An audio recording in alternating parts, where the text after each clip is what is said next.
나눠줬던 우리 조성아 자매에게 감사의 말씀드리고 싶고요. 20년 전에 여기 내려왔다고 하니까 우리 대구 교회가 굉장히 영한 교회 때 내려왔네요. 그때 결혼한 사람이 아무도 없었나요? 그죠? 근데 이제는 거의 대부분이 결혼을 해서 이 자리에 있는 걸 생각할 때 너무 감사하다는 생각이 듭니다. 하나님은 참 신실하시고 우리 너무나 많이 사랑하시고 또 아끼신다는 생각을 하게 됩니다. 오늘 여러분과 나누고 싶은 게 저번 2주 전이죠. 제가 그 용서에 대해서 이야기를 나눴는데 오늘 그 시간에 이어서 두 번째 시간 계속 갖도록 하겠습니다. 그리고 오늘 이 자리에 특별히 얼굴 보기 되게 어려웠던 우리 이지연 자매 와가지고 우리 준호 때문에 항상 오지 못했는데 이렇게 지연이 얼굴 봐서 너무 좋은 것 같습니다. 아멘. 그리고 또 우리 주란이도 오랜만에 본 것 같아요. 그래서 주란이 얼굴 봐서 너무 좋은 것 같습니다. 그래서 자매들과 함께 예배 드릴 수 있어서 너무 좋은 것 같고요. 우리 집에서 또 아이들과 함께 예배를 보고 있는 우리 형제 자매들, 이 예배가 정말 하나님께 드리는 예배라는 것을 여러분이 기억하시고 때로는 우리가 장소가 바뀌어서 좀 편한 곳에서 예배를 드렸을 때 집중하기 굉장히 어려울 때도 있습니다. 그렇지만 이 예배는 우리를 플리즈하는 예배가 아니라 하나님께 드리워지는 그 예배임을 기억하고 우리의 마음과 영을 모아서 함께 집중하고 그분께 감사와 찬양을 돌릴 수 있는 예배가 되어지기를 바라고 싶습니다. 오늘 예배를 시작하면서 먼저는 여러분 소식을 다 들었을 텐데 레바논의 그 베이루트 그 도시가 수도가 엄청난 폭발로 인해서 정말 너무 많은 사람들이 죽었습니다. 그리고 또 진짜 수천 명이 지금 부상을 당해서 지금 그 도시 자체가 아주 공황 상태고 굉장히 큰 트라우마로 너무나 고생하고 있다고 합니다. 그래서 제가 오늘도 그 미국에서 호프에서 저한테 연락이 왔어요. 그래서 그 메일을 받았는데 그러면서 그 베이루트를 섬기고 있는 그 이반젤리스트하고 오먼 미니스트 리더가 울먹이면서 계속 기도해 달라는 그 내용을 들으면서 아침부터 제 마음이 사실 좀 무거웠습니다.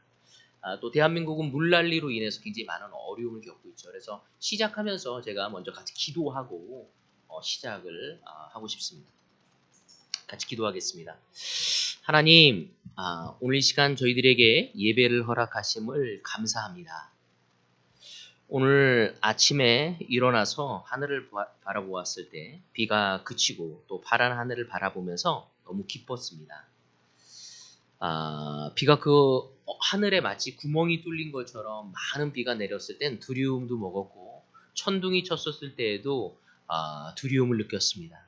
하지만 그 모든 것이 비로 인해서 다 씻기고 저 깨끗한 하늘을 바라보고 깨끗한 정말 공기를 마시면서 어려운 시간 뒤에 얼마나 놀랍게 당신이 우리에게 새로운 것을 주시는지를 볼 수 있었습니다. 하나님 이 비로 인해서 이재민들이 많이 생겼는데 그들을 위로해 주시고 격려해 주시고 그들에게 새로운 삶의 희망을 허락해 달라고 당신께 기도합니다. 그들이 겪는 그 어려움이 결코 어려움으로 끝나는 것이 아니라 진정으로 하나님을 찾을 수 있도록 하시고 그 하나님이 주시고자 하는 그 진리의 말씀을 통해 자유함을 경험할 수 있도록 도와주시옵소서. 오늘 이 시간 무엇보다 또한 우리하고는 멀리 떨어져 있는 좀 이렇게 그 레바논에 있는 형제 자매들 또 그 도시에 있는 많은 사람들을 위해 기도하고 싶습니다. 하나님 며칠 전에 그 레바논 그 베이루트에서 큰 폭발로 인해서 수많은 사람들의 생명을 잃었고 또 아직도 수천 명에 달하는 사람들이 그 폭발로 인해 다쳐서 상처를 입고 병원에 입원하고 있고 아픔을 토로하며 누워 있습니다. 정말 그 도시 자체가 공황 상태에 이르러서 많은 사람들이 어려워하고 있습니다. 오늘 아침에도 그곳을 섬기고 있는 목사님 부부의 이야기를 들으면서 계속 기도해달라고 부탁했고 형제 자매들 가운데서도 다치고 어려움을 겪고 있는 사람들의 이야기를 들으면서 참으로 마음이 무거웠습니다. 하나님 아버지, 위로의 하나님 아버지, 그들을 도와주시옵소서. 당신의 은혜의 손길이 그들에게 뻗쳐서 정말 그들을 위로해 주시고 격려해 주시고 새 삶의 희망을 얻어갈 수 있도록 도와주시옵소서. 많은 사람들이 그들에게 도움의 손을 내밀고 있습니다. 하나님 그들이 그 도움의 손길을 받고 회복되어 줄 수 있도록 도와주실 원하겠고 또한 참 하나님을 경험할 수 있도록 도와주시옵소서. 비록 우리가 멀리 떨어져 있지만 그들을 위해 기도하고 있고 당신께 간절하게 부르짖고 또 애원하며 당신께 고하고 있습니다. 저희들의 기도에 응답하셔서 그들에게 위로의 손길을 또 은혜의 손길을 허락해달라 부탁드리며 이 시간 예배를 인도해 주시고 저희들의 영을 함께 해달라고 부탁드리며 예수님의 이름으로 기도합니다. 아멘. 2주 전에 말씀을 드렸던 것처럼 그 용서라는 것은 우리의 삶에 굉장히 필요한 부분이죠. 우리가 살아가면서 우리의 외모의 잔주름이 인생의 고난에 의해서 풍파에 의해서 잔주름이 생기듯이 우리의 마음에도 그러한 잔주름이 생길 수 있습니다.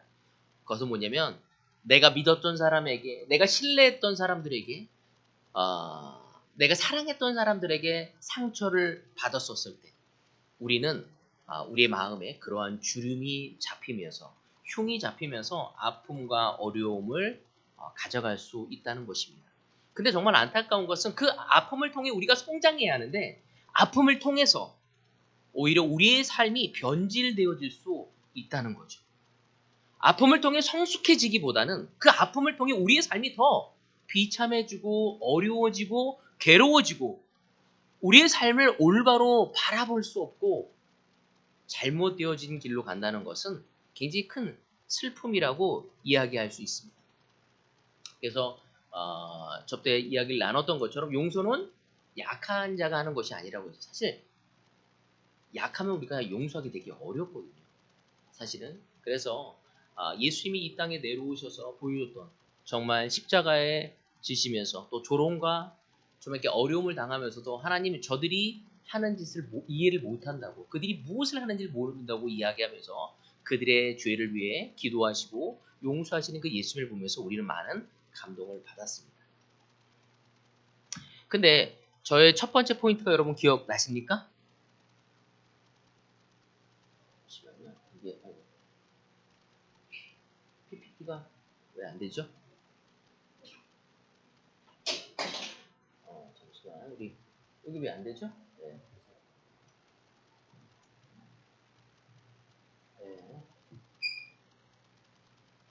첫 번째 포인트가 뭐냐면요. 용서는 선택이 아니라 바로 명령이라는 이야기를 여러분들한테 했습니다. 그 이유는 뭐냐면요. 우리가 이 세상 사람들은 용서가 자기의 감정이 허락되어지만 하는 거지만 우리는 말씀에 우리의 삶에 근거를 두고 있기 때문에 바로 용서는 선택이 아니라 바로 명령이란 이야기를 여러분에게 나눴습니다. 그거는 우리에게 어려움을 주려는 것이 아니죠. 우리가 예수님의 진리를 찾을 때도 마찬가지입니다. 너희가 참으로 내 말씀대로 산다면 뭐가 된다고 그랬죠? 제자가 된다고 얘기했습니다. 제자가 되었을 때 그 진리를 알게 될 것이라고 얘기했고 그 알게 됐을 때 그 진리가 이해하게 될 때 뭐 한다고 뭘 느낀다고 그랬죠? 자유로움을 느낀다고 했습니다. 하나님의 말씀은요. 먼저 느낌이 오는 것이 아닙니다.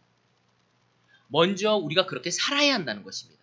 그렇게 살 때 왜 이 말씀을 그렇게 하라고 했는지 이해할 수 있게 되는 거죠. 그리고 나서 그 이해하는 동시에 자유로움을 가져갈 수 있게 된다는 것입니다. 오늘 하나님이 우리에게 자유를 주고 싶어하고 우리에게 은혜를 주고 싶어합니다. 우리가 은혜를 경험하고 싶다면 여러분 먼저 우리는 그 말씀에 순종하는 마음을 가져가야 한다는 것이죠. 그래서 제가 처음에 이 구조를 봤었을 때 되게 마음이 어려웠어요.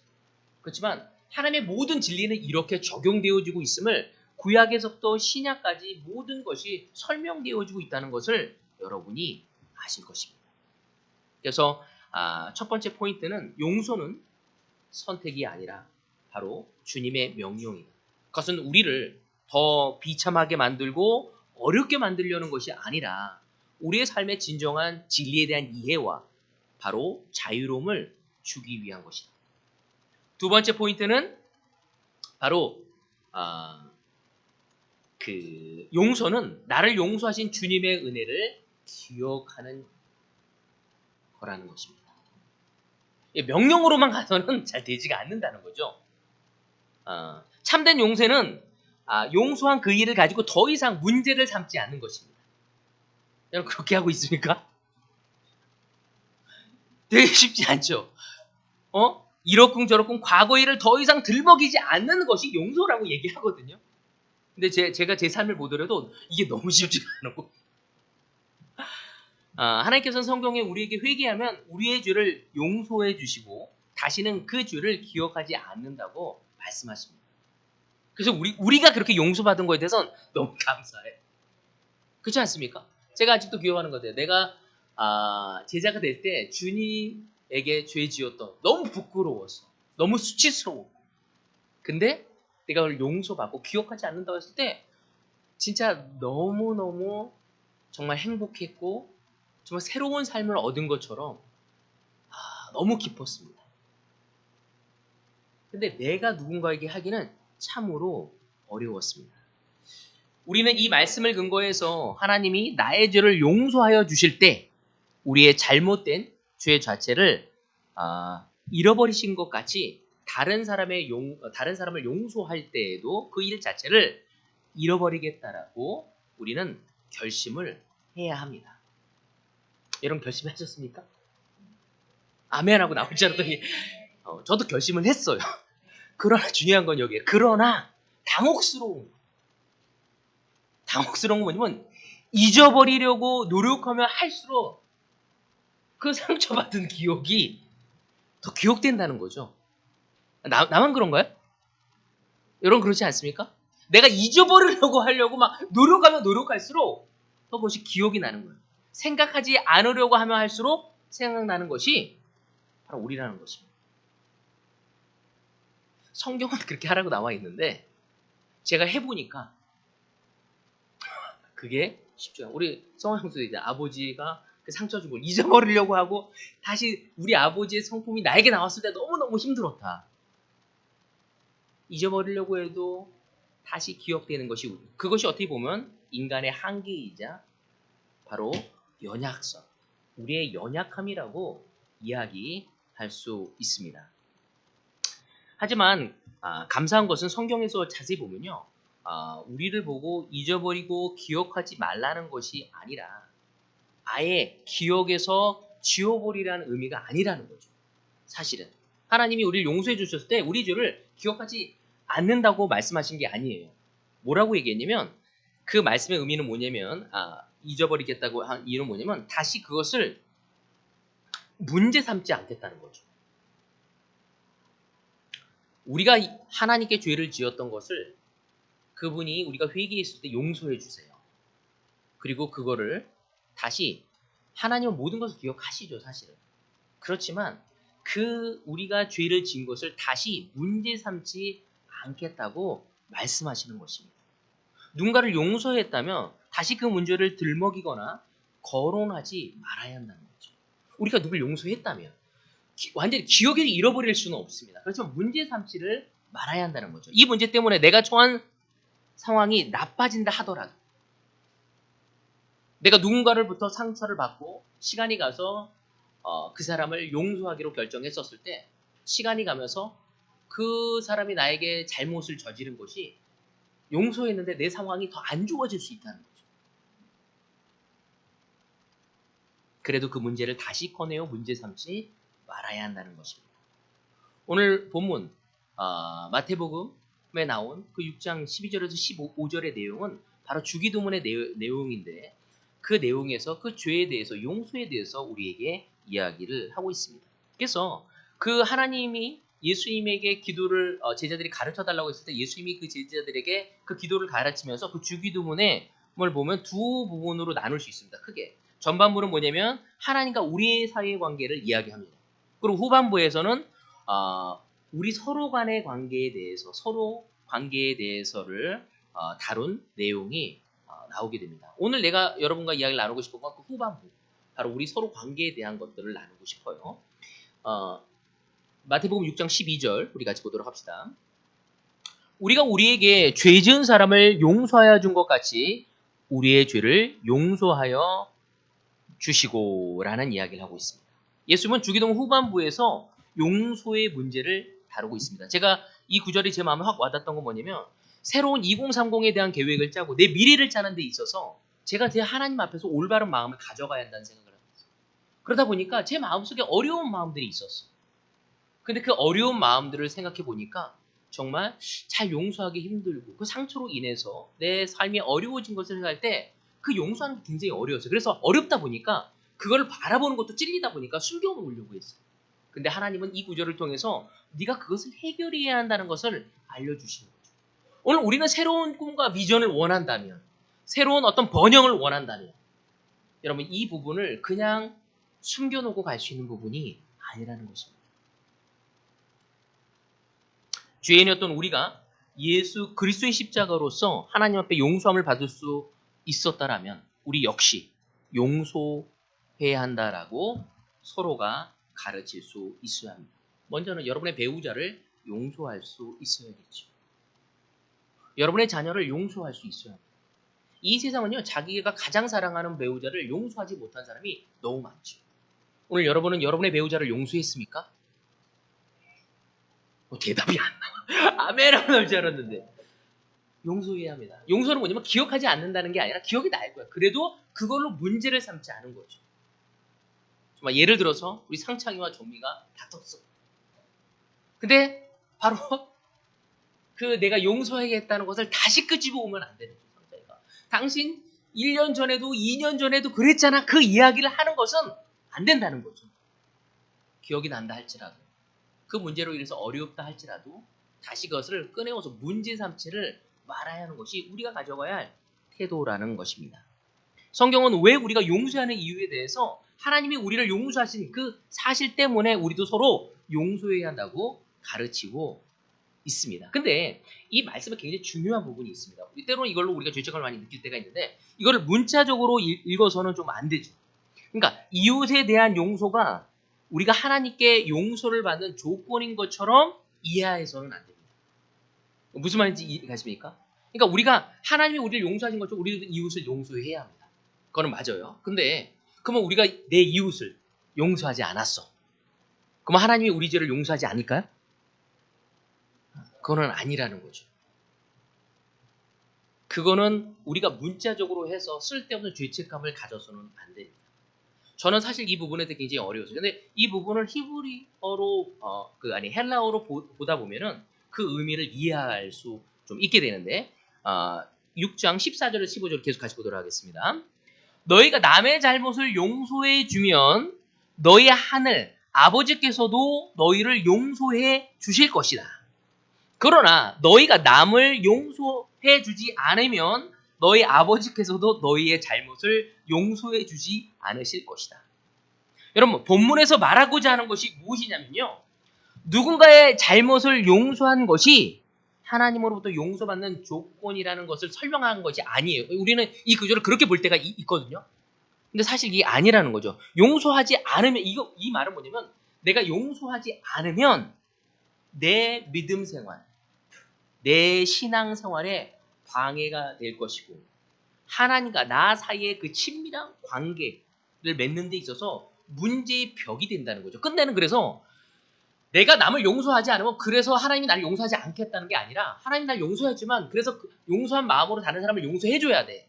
그렇지만 그렇게 하지 않았었을 때 하나님이 마음 아파하실 것이고 우리도 그걸 통해서 용서받지 않는다는 게 아니라 끝내는 그 미워하는 마음, 용서하지 못한 마음이 나와 하나님의 관계에 벽을 만들게 될 것이고 내 삶이 변질되어질 수 있다는 거죠.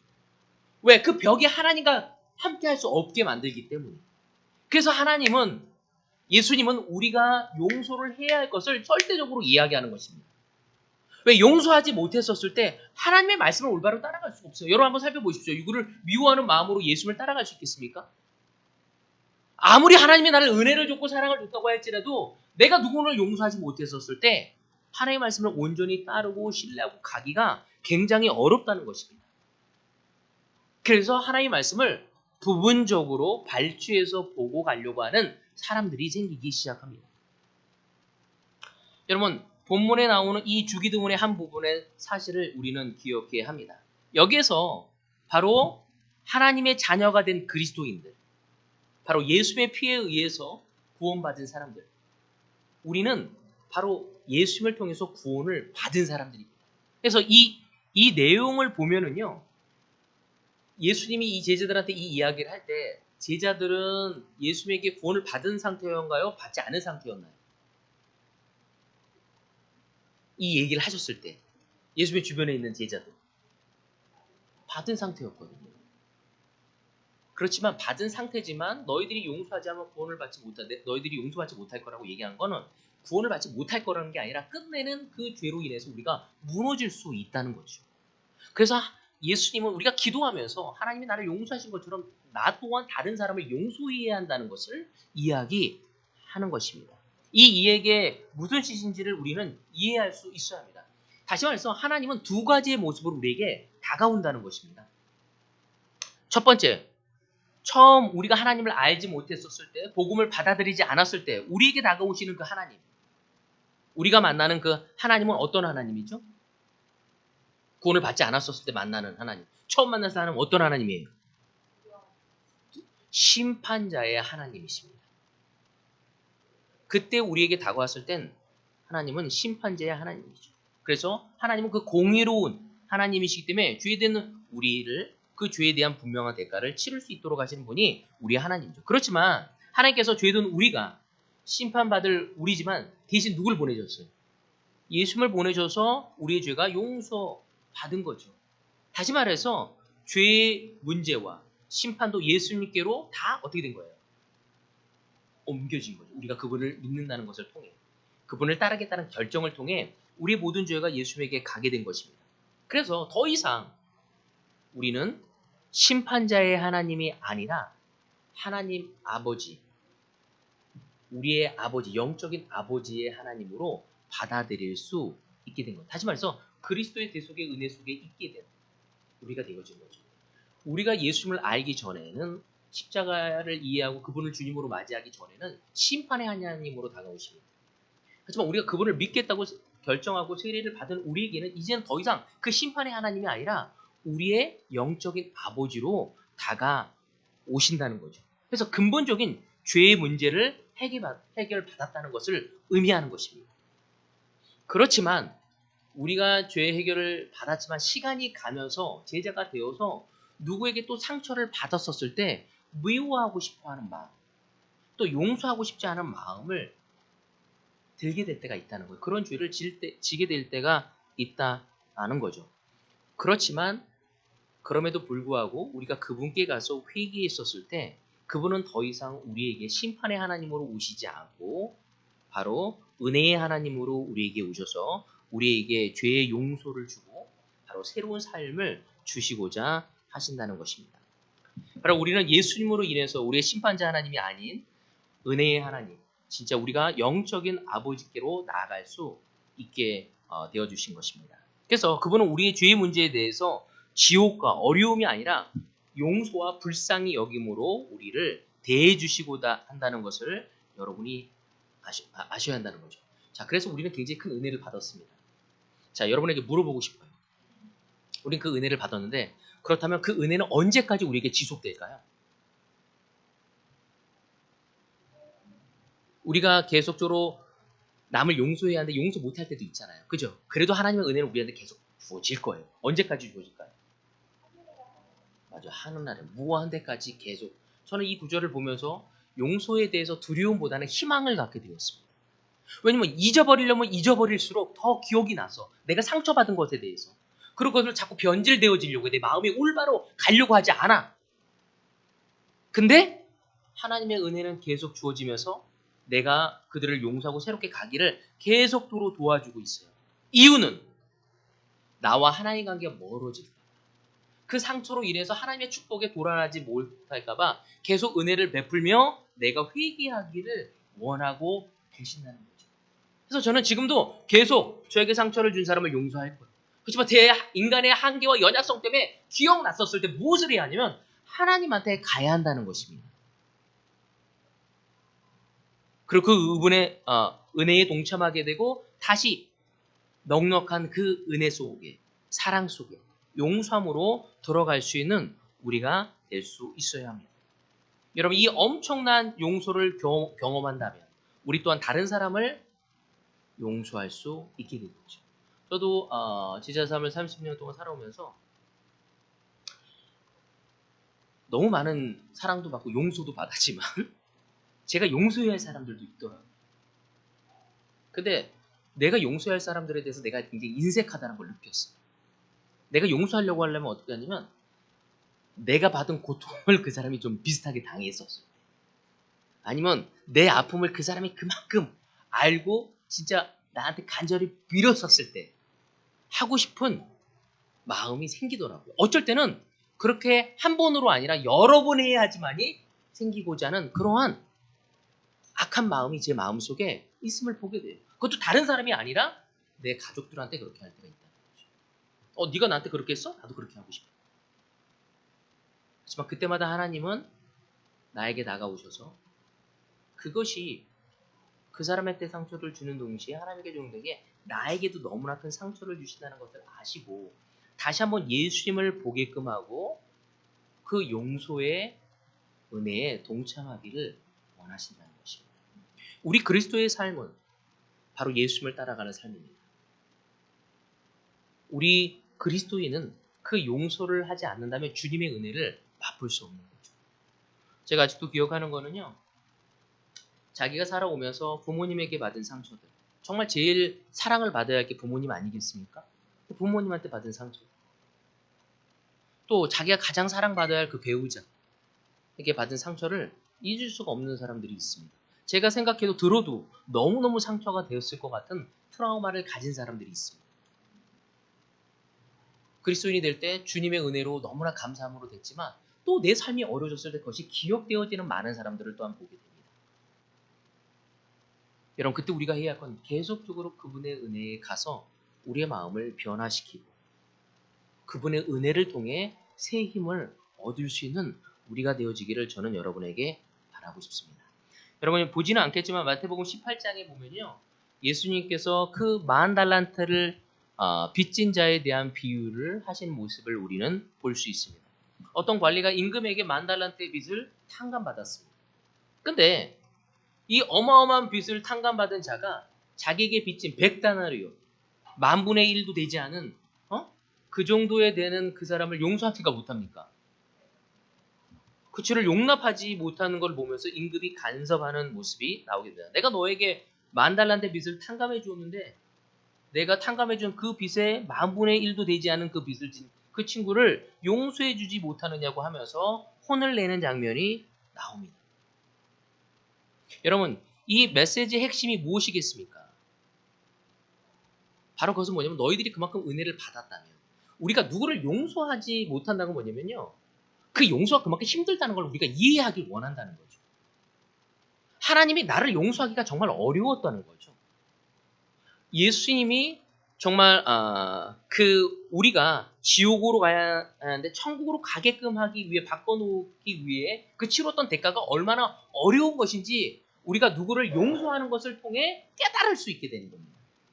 제가 하나님께 늘 기도하면서 눈물을 흘리는 이유는 뭐냐면 용서에 대해서 갈 때 나는 저 사람을 용서하기가 너무 어려운 거야. 근데 내가 하나님한테 지은 죄는 그 사람이 나한테 잘못한 것보다 내가 훨씬 더 커. 그래서 그 사람을 용서해야 한다는 것은 하나님의 은혜가 얼마나 컸는지를 알게 되는 것입니다. 바로 그 은혜는 사망에서 생명으로 옮겨지는 은혜를 의미하는 것입니다. 그분의 큰 용서를 비친 우리가 다른 사람의 작은 실수와 허물을 용서할 수 있어야 한다는 거죠. 우린 그것을 계속적으로 배워가야 하고 그 배워간다는 것은 주님의 십자가의 은혜에 더 깊게 깨달아감을 의미하는 것입니다. 여러분, 용서는 약한 자가 하는 것이 결코 아닙니다. 성경은 진정한 강자야말로 용서할 줄 아는 사람이라고 가르치고 있습니다. 우리의 구주가 되시는 그 예수님을 바라볼 때만이 우리는 강한 사람이 될 수 있습니다. 여러분, 예수님이야말로 만군의 왕이 되시고 하나님의 독생자이시고 하나님과 동등한 분이라는 것을 우리는 알고 있습니다. 그분이 우리를 용서하시기 위해서 어떻게 하셨죠? 십자가에 매달리셨고 고통을 당하셨고 조롱을 참으셨습니다. 그 끝에 그 핍박을 통해 그 억압을 통해 바로 우리를 용서할 수 있었고 그 억압받고 조롱받고 핍박받고 아픔을 느끼는 자리에서 그분은 용서의 기도를 하신 분이라는 것입니다.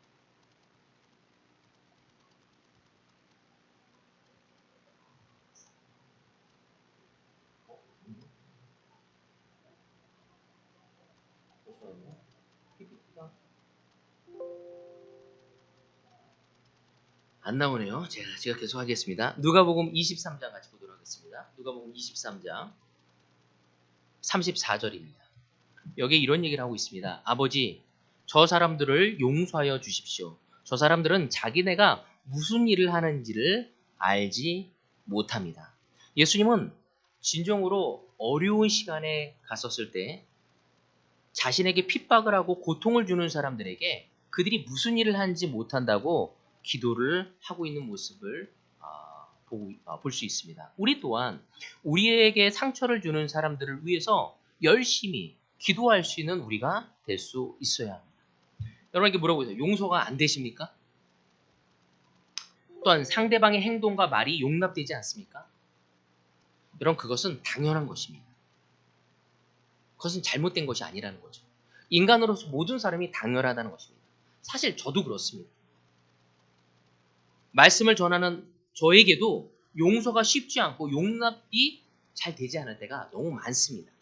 그것은 우리의 연약성, 우리의 한계성, 우리의 본 모습이라는 것을 기억해야 합니다. 그걸로 죄책감을 갖는 것이 아니라 우리는 하나님의 말씀을 알지만 순종하지 못하고 지키지 못한 우리의 악하고 연약한 모습을 우리는 인정해야 한다는 거죠.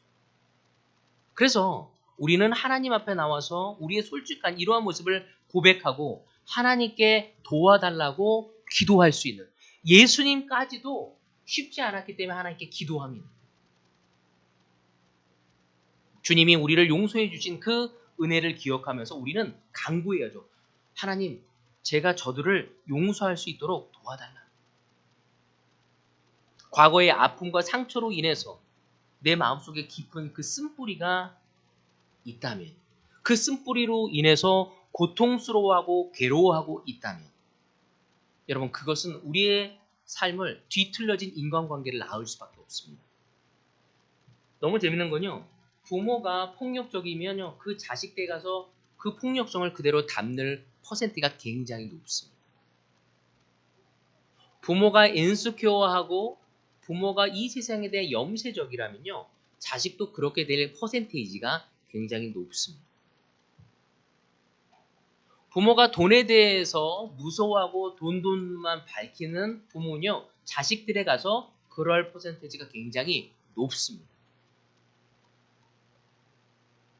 여러분, 우리가 워낙 원치 않고 부모들의 죄성에 의해서 우리가 영향받을 수밖에 없고, 왜? 그런 부모님을 위해서 상처를 받았지만 그렇게 하고 싶지 않지만 그렇게 되어진 우리를 볼 수밖에 없다는 거죠. 여러분, 그러기에 우리는 그런 연약성, 그렇게 되고 싶지 않지만 그렇게 될 수밖에 없는 한계와 우리의 죄성을 인정하고 예수에게 가서 기도할 수 있는 우리가 될 수 있어야 합니다. 우리의 자유를 위해서, 우리의 평안과 안식을 위해서 이제는 우리는 용서의 자리로, 용납의 자리로 갈 수 있어야 합니다. 하나님은 너무 잘 알고 있어요. 우리가 그것이 하기 얼마나 어려운 것인지. 저는 성경을 봤을 때 처음에 그게 너무 쉬운 거라고 생각했어. 그래서 늘 죄책감을 가졌어. 나는 왜 이렇게 아내를 용서하는 게 어렵지? 나는 왜 이렇게 내 주변에 있는 사람들이 나한테 잘못할 때 용서하기 어렵지? 내가 지은 죄가 더 큰데, 하나님 앞에. 그러면서 그렇게 하지 못한 거에 대한 죄책감이 저에게 너무나 많았습니다. 그렇지만 하나님은 우리에게 이야기하고 싶은 것이 무엇인지, 바로 그것이 너의 한계고 너의 나약함이고 너의 죄성이라는 걸 인정하고 하나님한테 오기를 원하시는 것이 그분의 뜻이라는 거죠. 그 용서는 하나님께 가지 않을 때 결코 이루어질 수 없다는 것입니다. 이 세상의 용서는 잊어버리거나 나에게 고통을 준 자가 나하고 똑같이 그 고통을 당했을 때만이 해줄 수 있는 것이 될 수 있지만, 주님 안에서의 용서는 주님에게 가야지만이 우리가 용서를 할 수 있다는 것입니다. 그분에게 받은 그 사랑, 그 은혜, 그 용서 때문에 우리는 지금 우리 또한 그 사랑과 용서와 은혜의 자리로 갈 수 있어야 한다는 것이죠. 그렇다면 비록 우리에게 굉장히 깊고 아픈 상처라 할지라도 주님의 사랑으로 우리는 용서로의 자리로 갈 수 있게 된다는 것입니다. 그렇지만 한 가지 제가 이 구절을 통해서 깨달은 건 뭐냐면, 결코 이것이 나의 힘과 능력으로는 너무나 어려운 일이라는 것입니다. 아니, 불가능한 것이라고 얘기하죠. 여러분, 인간에게만 주어지는 게 뭐냐면 배신이에요. 동물은 없어요. 사람에게 가장 큰 상처가 배신이에요. 배신은 뭐예요? 믿었던 사람에게 상처를 받은 것입니다. 그것 때문에 얼마만큼 인생에 바라보는 미가 틀어진 사람이 많은지. 저는 성경 공부를 하면서 너무 많은 사람을 보게 됩니다. 저 또한 마찬가지죠. 그렇게 가지 않으려고, 그런 상처를 받지 않으려고 하다가 너무나 언리얼하게 반응할 때가 많다는 것입니다.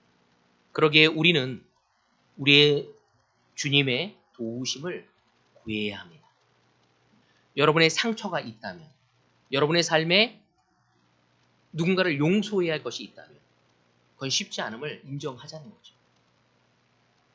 그냥 그 사람이 나한테 준 게 너무 많아서 그 사람이 너무 악하기 때문에 거를 계속 강조하지 말고 그건 해결이 되지 않아요. 그것이 얼마나 나에게 어려운 일인지, 우리의 한계에 다다른 일인지 우리가 인정하자. 그리고 예수님에게, 하나님에게 가서 그 은혜를 볼 때만이 가능하다는 것입니다. 그래서 저는 이렇게 여러분한테 기도하라고 권하고 싶습니다. 주님, 저는 용서할 수 없습니다. 용서하고 싶은 마음도 의지도 없습니다. 아직도 저희 분노와 아픔과 고통은 사라지지 않고 있는데 어떻게 그들을 용서할 수 있습니까? 그들이 준 아픔과 상처 때문에 지금 이렇게 많은 고통과 어려움을 경험하고 있는데 어떻게 그들을 용서할 수 있겠습니까? 저는 절대로 용서할 수 없습니다. 여기서 끝나면 안 되고, 그러나 주님, 그들을 용서하고 싶은 마음이 생기지 않아도, 내 마음이 용서하려고 하지 않아도 주님 말씀에 순종하기를 결단합니다. 주님, 도와주십시오. 나를 아프게 만들고 내가 도저히 이해되지 않는 저 사람들의 말과 행동들을 주님의 사랑으로 용서하고 용납할 수 있는 자리로 갈 수 있도록 도와주십시오.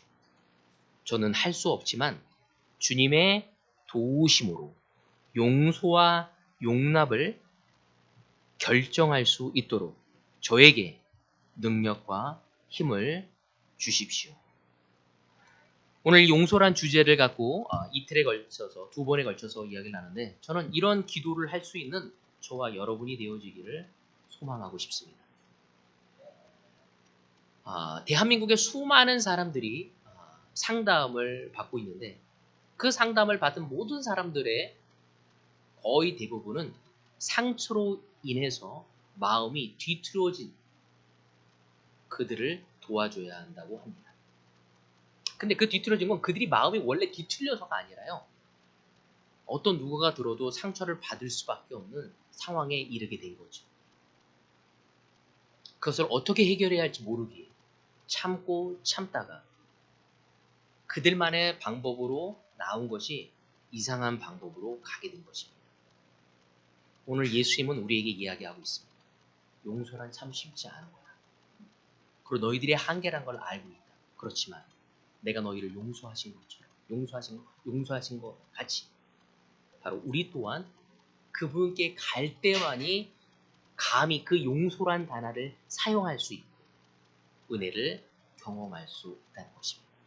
저는 대구 그리스도의 교회가 그리스도인 삶에 있어서 가장 어려운 그 용서, 그것을 경험할 수 있는 은혜, 그 은혜를 통해 더 성장할 수 있는 우리, 그것을 통해 더 그분께 영광을 돌릴 수 있는 대구 그리스도의 교회가 되어지기를 소망하면서 오늘 말씀을 여기서 마치도록 하겠습니다. 아멘.